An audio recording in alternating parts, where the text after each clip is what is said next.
Hey Mandy, you're doing a very cool job. So do you want to just talk us through where you come from and what you're doing? I'm from Wanganui, or the Fields Track, just off the Parapet. It's like an hour inland from Wanganui. Yeah. Most of my family are sort of farmers on dad's side anyway. And then on mum's side, my grandfather was a pig farmer. He loved his pigs and had dog kennels and a game and hunter and pig hunter. Like he was one of the ones that started up the Ridgeline judging team. So I've always been passionate about food and providing food and knowing where food comes from too. How did you end up working on the live export boats? So I just over 10 years ago now, I came to Western Australia and I was working on a quarantine feedlot for live export. So I actually came over here playing polo cross, but then fell in love with the merino and the work and stuff over here and how farming systems work. And it's not as cold here because I hate the cold. It's not. Learned about live export when I was working at the quarantine feedlot and met Dr. Holly Ludeman.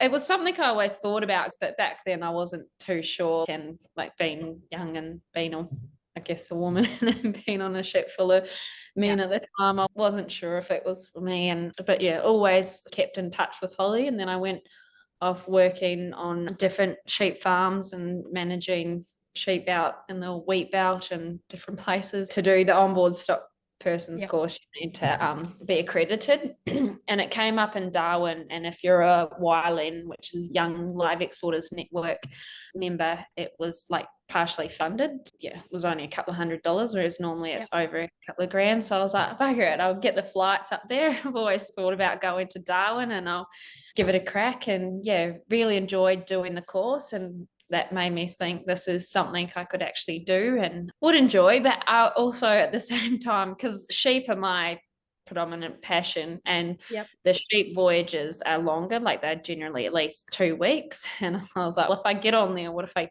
don't like it? What if I get seasick or whatever? It took me just over a year. And also at the time, the job that I had, I was pretty passionate about, and was like, every time you leave, you like can't stop thinking, what's going on? Are the sheep okay? Is everything being done? So I was like, I would not be able to switch off if I went and did a voyage then. And I was also looking at advancing my career, so I decided to go contracting, doing sheep husbandry work, and then also this would allow me to do the boats as well. And I started selling wool work with MKM, Manawatu and Knitting Mills over here, because in Western Australia, it's hard to come across wool products. So, and I'm pretty passionate about that too. I ended up doing my first voyage and absolutely loved it. Fell in love straight away. It was extremely rewarding work. Live export is good and it is doing a good thing, but actually being a part of it and seeing the world leading animal welfare under current standards and seeing it practiced and seeing it done well, and actually being able to see how this is a way that we can help for countries that don't have the luxury to be able to produce their own because of their different climates and environment. So what does a day look like? So as an onboard stock person, we're there to offer our expert advice, also help out, but there are crew members that are dedicated to the actual feeding and cleaning water troughs. Each deck has 2 people in charge of that deck. And then you have the Tyndall, which is like the 2IC to the bosun, and the bosun is the leader of the deck crew. And then you've got 3rd officer, 2nd officer, chief officer, and captain. Generally 22 people on the ship that I sail on doing the livestock. The day-to-day when we're at sea, I like to get up early in the morning. Breakfast is always 7:30 to 8:30. We have a morning meeting at 10. Lunch is 12:30 to 1:30, and then dinner 5:30 to 6:30. Like those are the hours that you have to go in. And before you go to lunch and that, you wash up because obviously like you're stinking, and you put your nice clothes on to go to the dining room. I start between 4 and 5 o'clock in the morning, so you can get a big chunk before breakfast, going around checking the decks, making sure the pen conditions are good. If there's any stickiness, then you'll put sawdust or something on there. Making sure that all the water troughs are clean and there's no water issues, no leaking troughs or anything like that. Making sure the sheep are happy And a lot of it is walking through the pens and trying to get eyes on every sheep. And if there's any that are not 100%, then you'll pull them out and put them in a hospital pen, because every deck has a dedicated hospital pen. And then you'll either, obviously there's a vet on there, so he can then assess it to see if it needs treatment, or if we just give it a little bit of extra TLC and a bit more room, because in the hospital pens we'll put extra bedding down, put water troughs on the inside, put feed troughs on the inside, give them chaff, because they're at the ramps where you walk down. Every time you walk down, you can see these hospital pens. So if you think there's any sort of issues, just pull them out, isolate them, and then try and be a bit more proactive and not reactive. Try and get as much done as I can before 10 o'clock, because that's when we have the morning meeting with the chief officer. Often the captain will be there, the vet, the stock person, and if there's an independent observer on board. And then you discuss any issues or anything that then. So if you feel like maybe they're not getting enough feed, or if you want them to go and put sawdust out, or if you think that the troughs aren't clean enough, because that's a big thing, is clean troughs. But the crew are great and they are really on to that. So you discuss that at morning meeting, and then the chief officer will then talk to the bosun. And then from then they'll go and the bosun will tell the crew, either give them a rack up or tell them they're doing a good job. A lot of the guys have been on there for a long time, but you also like to help teach them how to handle livestock and pick up any sick ones, because they don't come from a farm like we do, but they want to learn and they are keen and they want to do a good job, and they're always eager to please. English is not their first language, but it's amazing how much you can actually communicate, especially if you take the time to just be patient. The bosun, they're both great, but there's one that call him Mr. Miyagi because he looks like that guy of the Karate Kid. He is awesome. Love him to bits. And he's been doing it for 30 something years, working for the same company. And yeah, he's just so onto it. Really got an appreciation for their culture, because they're on there for 5 to 9 months at a time. But for them, there's no work back home, and they're there to be providing for their families. And yeah, we're very privileged to have been born in the countries that we've been born into. When you think about it, it's the roll of the dice, right? Like, it's not like we were able to manifest ourselves to be born in countries where it was easy. I know sometimes we think it's not, but I think one of the big learnings from me, from you and Dr. Holly Ludeman, from getting an opportunity to chat with you guys last week, was that the livelihoods. I think people don't realise the people on the boats, their livelihood, the farmers. It's a big chain of livelihoods across that whole export chain. The crew do like coming to Australia especially because of our regulations, and we've been doing it for a long time, and we've been trying to improve. There's all that research and development into it, just even the construction of the type of feed that they're getting, how much feed, what's getting loaded on board, and just even with the stocking densities, it makes their job a lot easier, whereas other countries don't have those standards. So if we stop live export from Australia, they're going to keep getting livestock from somewhere else, and it's going to be a country that doesn't have our standards. So not only it's going to be a welfare issue for the livestock, they'll just keep exporting those sheep from these other countries. With the ship deteriorating, that's going to become even bigger animal welfare issue. We were talking offline before, and you were saying we have regulation everywhere, right? Same in New Zealand, there's animal welfare, but unless somebody monitors, you don't necessarily get held to account. But every single moment is monitored for you guys, isn't it? Everything's recorded. As part of it, because of Australian Marine Safety Authority, the ship has so much recording and reporting that they have to do and to keep up. But then all from the exporting and under Australian standards for the export of livestock, we have daily reports that have to be done. All mortalities are recorded and reported. And if you can do a post-mortem, then the vet will do a post-mortem and he'll give her his notes on what he thinks was the cause of death. And then you also record the tag. So each sheep has a tag in it from its property of origin. So like where it's come from before it's gone to the feedlot. So if there is a trend, it could possibly be that it's something from the farm, but quite often it's not, but it's always good to record these, and then you record where it's come from in the ship, the feed consumption, the water consumption every day, so that, and because the ship has monitoring things for that, so that you can see if there's any changes in the eating habits of the livestock, because if there is, then that could be an issue. And then any treatments that get done, that's all recorded and reported.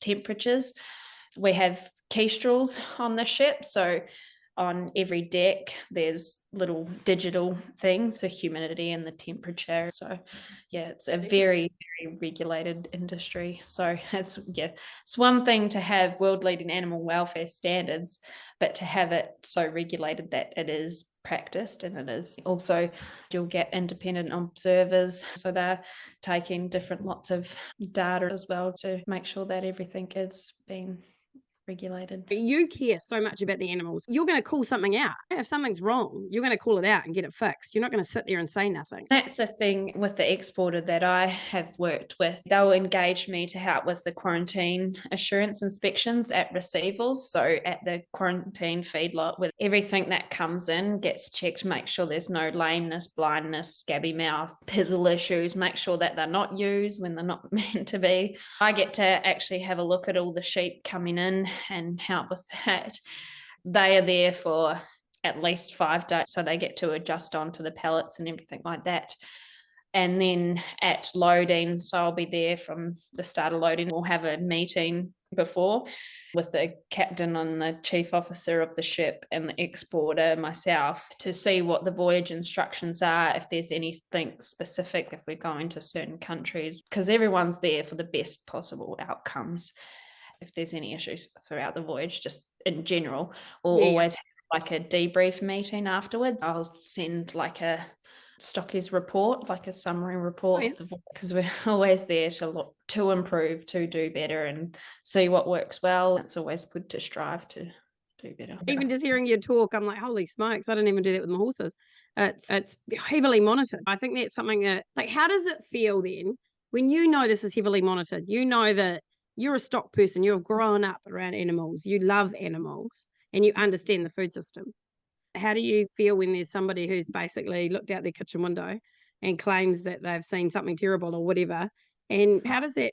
It actually makes you want to, because you tell them, you show them, and you know you have seen it, and you haven't just seen it on like there on the ship, like you've spent your whole life around livestock and seeing different farming systems and seeing feedlots and yeah, it's you can't get through to some of these people, and a lot of them have livestock themselves. That's so frustrating, and it's so frustrating to see all these images keep getting circulated that are not relevant to current Australian standards for the export of livestock, and especially when they're getting circulated to chase donations. Multiple years after that's taken. So it is video footage from, say, 8 years ago. Yeah.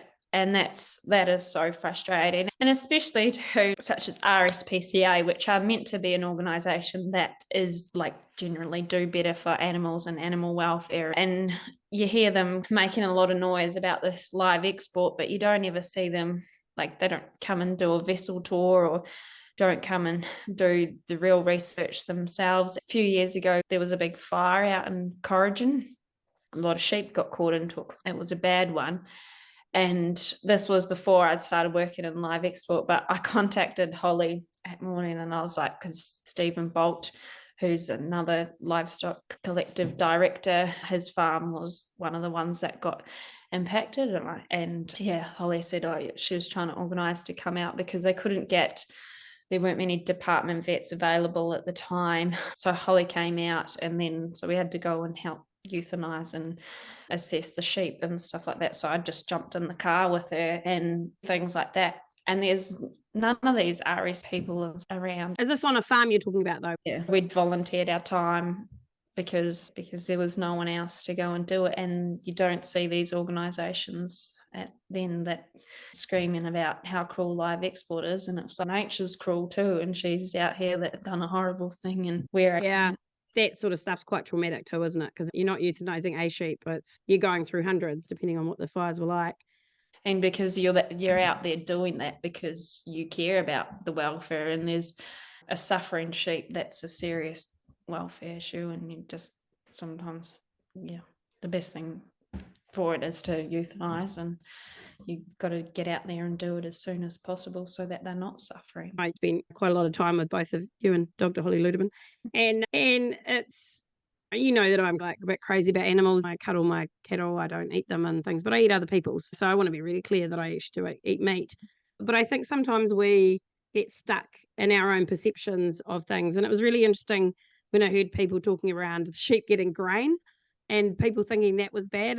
But then I sat and talked with farmers and they've had to feed grain because there's no grass. It's the perceptions, right? Like, it's just interesting. Yeah.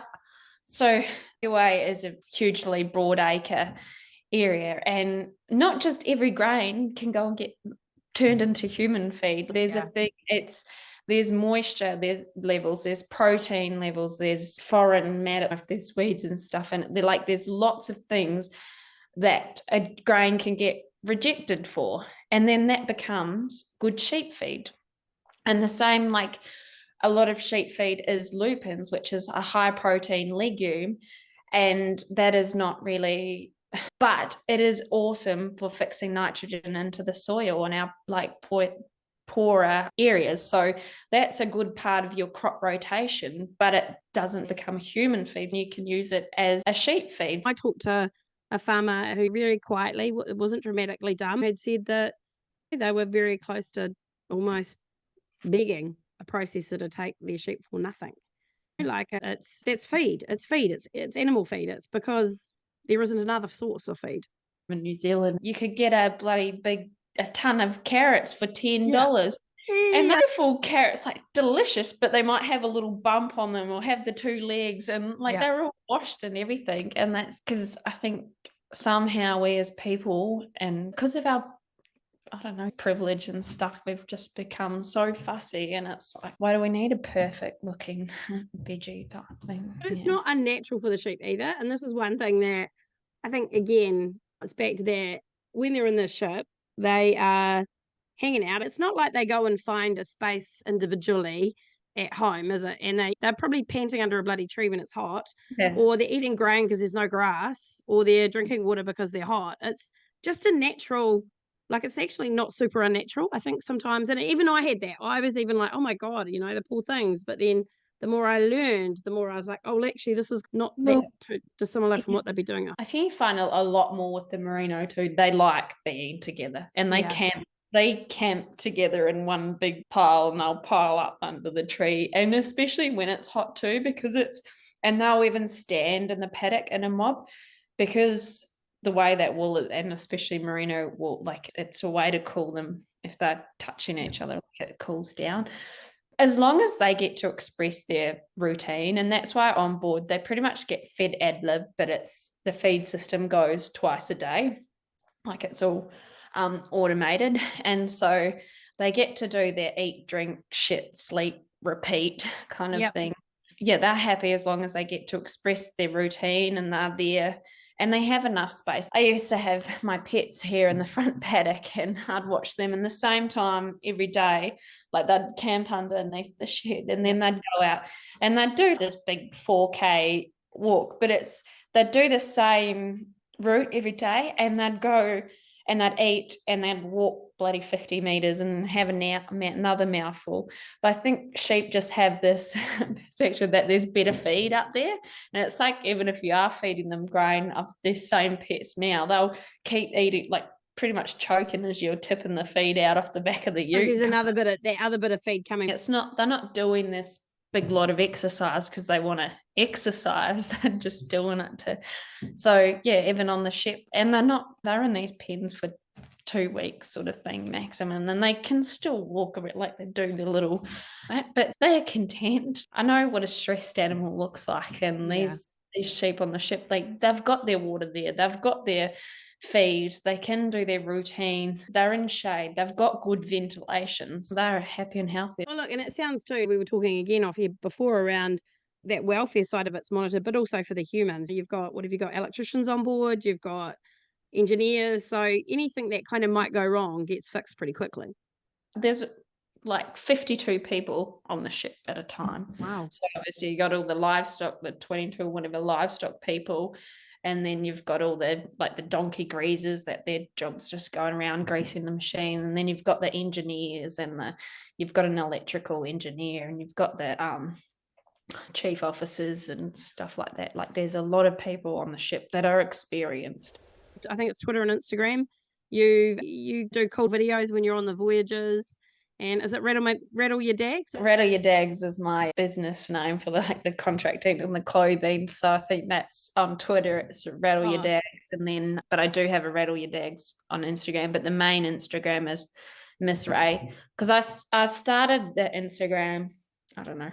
Must be like 6 years ago now, 6 or 7, when I got my first camera, because you see some cool shit on the farm, like you really do, and it's like the phone just doesn't do it justice. So when I brought a digital camera, and I was like to show my friends and family back home. Just as COVID hit, I'd been home for a holiday. So when I got back here, I had to isolate for 2 weeks. A friend had been telling me about TikTok, and I was like, no, that's for little kids with like stupid dances or whatever. And then like when I was sitting at home for 2 weeks, I was finally downloaded it and had a look. Seemed like a great idea.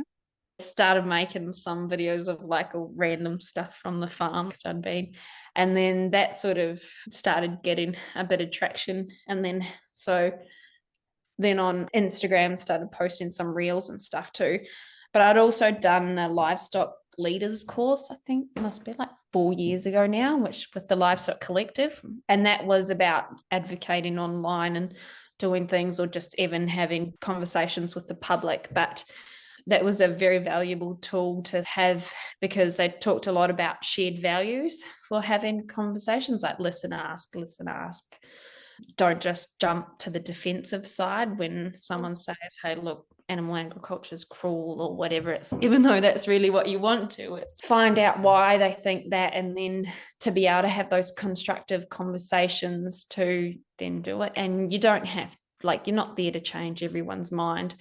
But even online, by using shared values, you can use those their comments to help educate other people. And you don't worry about that small percentage that seem to be the loudest to hate it. It's worry about the general public. And I think, and with COVID too, a lot of that, people started seeing farming and stuff online and thought that this was the ideal lifestyle, and people want to have a bit more of a connection to the food, and now I guess the only way to do that is to see farming online, because there's that gap. I know back when I was younger, we used to have exchanges and stuff with city schools, or everyone had a second cousin or something that they'd go and visit on farm. Now you don't have that. So online on social media is about the only way that we can help bridge that gap. And I think people are starting to want to see and learn and be a little bit more open up to what we do. I was so impressed though with the Livestock Collective, because again, it's been all about transparency, and the cool thing is it's been transparency for a long time. Rural people have always been quite hospitable and stuff like that too, and I think that's why it's we want to be heard, stand up and be heard and fight for what is right, because live export under current Australian standards for live export is ethical, and it is extremely crucial, not just like for the countries that we're exporting to, and because we're not just exporting our sheep, we're exporting our animal welfare standards and showing what positive animal welfare outcomes can have. But it's also very crucial for our communities in Western Australia, because of the type of sheep that we export, and it is another diversity in market that suits our farming systems. It's the second most isolated city in the world, but we're quite well situated there to the Middle East. Like, it's only a 14-day voyage. We don't have many, because Anway is a big area with a small amount of people, and we're very isolated to over east. It's a long time to sheep over there. So live export is a good option to have for us. And it is only a small percentage of sheep that do get exported, but it's an important small percentages because of the type of sheep. If we export lambs, we can also export older sheep, older wethers, that are suited to some, especially broadacre farming systems, to help break down the stubble, and that they don't have the time and the resources to go and breed sheep, but they can use these wethers to help graze, so then they can have them for 1 or 2 years and they're less maintenance, and then we have the option to export them as mutton, whereas other than that, mutton's not worth anything. Yeah, and I think it's important too to note, again, there's not a lot of choice. It's not like there's a whole lot of supply that can go through the local abattoirs. It's genuinely, sometimes they're at capacity. It all depends on weather. I know that the weather's been really dry, so it's been really hard on people. And look, I'm talking about this from the perspective of someone was skeptical, right? So I don't necessarily love the concept of dairy cows on boats for New Zealand. That's something, but it's, again, I think if what last week really taught me is learn, and no one was trying to force people to think differently. They just want people to have the facts. And I think that's the guts of it. And the frustrating thing that too with that activists and that keep calling the ships death ships and stuff like that. And to me, that just makes me want to bang my head on the wall, because it's not. And the proof is in the data and the science, and it's there because mortality records get made public, and you can't just fudge the numbers because it is so heavily regulated and everything, and it is comparable to on farm, and it is less, and you're never going to have zero mortalities. Like, mortality is a reality of life. Sheep, yes, there has been issues in the past, but things have changed drastically, and they're always changing, and they're always looking to improve.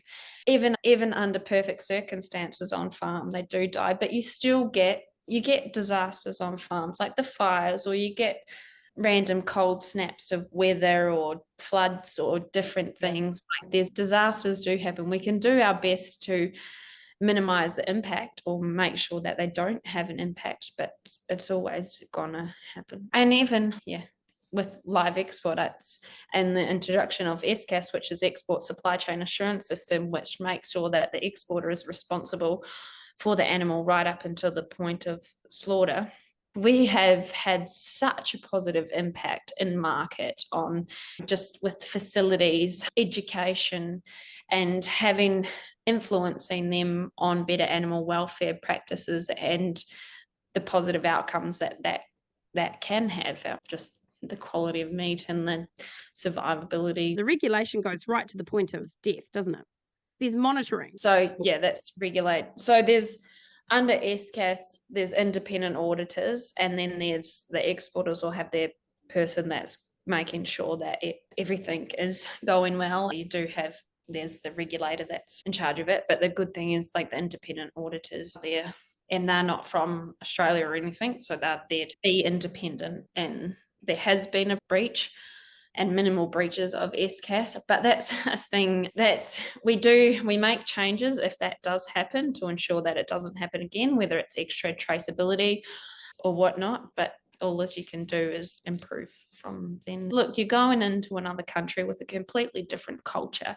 You've got to respect that culture. You've got to be patient and work with them to make these changes. And a lot of people don't like the idea of halal slaughter, but that it is their culture, and it is something that we are changing to try and influence improvements. But that takes time. You can't just go in there and say, this is how you have to do it. You can't do it the way that you've been doing it for however many years and centuries. Yeah. And we do have, even in Australia, there are some facilities that have non-price stunning halal slaughter. So also we can't be hypocrites and say, look, we can do it, but you can't. And to them, like, an important part of it is food security, because they have known hunger. That's probably the thing that I grapple with myself. Yep, animal welfare, and you don't really want an animal to die, but I'm going to eat meat. And this is where there's a lot of grey in life, right? And then who am I to sit there and tell someone in the Middle East that they do not have a right to have their culture and eat in a way that they have eaten for a long time? I think we need to actually be very careful of the lens that we put across another culture. And I think that's the thing too, like, in our Western world, we've really lost that touch with the connection to food. Like, most kids think that it does come in a Cryovac packet from the supermarket, but one really cool thing in market that a lot of them have to still be able to keep their cultural connection, but have the regulations in place. They can still go and select their sheep. So they can go in the backyard and say, look, that's the one that I want. And they have viewing galleries, so then they can go and watch the whole process being done. So the kids go, it's a whole family thing to go and get this whole sheep.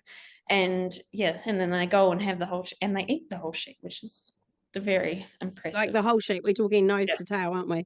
Yeah.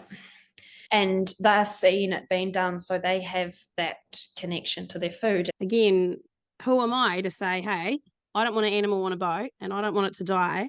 And by the way, I'd rather your family didn't eat, and I'm just going to 100% disrespect any of your religious beliefs. Because unfortunately, I think my values are better than yours. And I don't know. Again, the more I learn, the more your brain starts to shift and evolve. And meeting people like yourself and Dr. Holly Ludeman and hanging out with you and learning, and I know how much both of you take great pride in what you do and have absolute real passion for food and animals and the food system. Have you got any kind of last thoughts or last comments you want to leave with people who aren't sure? Let's forget about the people who are 100% off the Richter scale and not on board. If someone's curious, what would some messages be for those who are curious to learn more? Go and check out the Livestock Collective.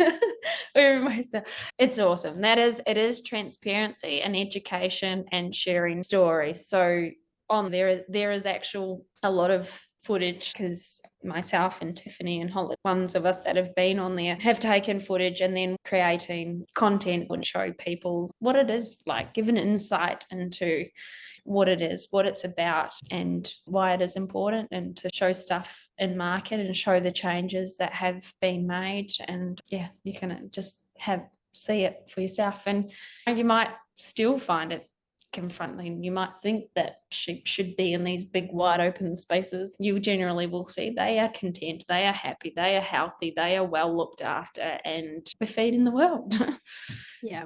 And educating and influencing on positive animal welfare.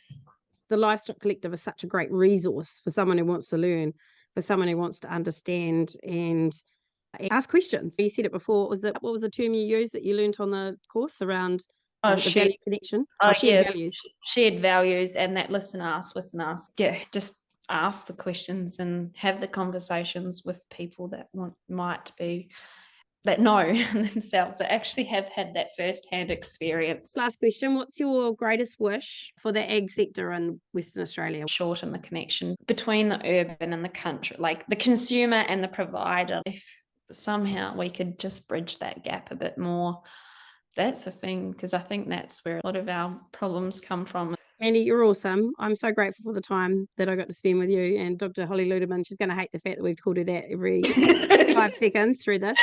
Two incredible women who are leading in a really difficult environment right now. You got recognised on Friday night with an award.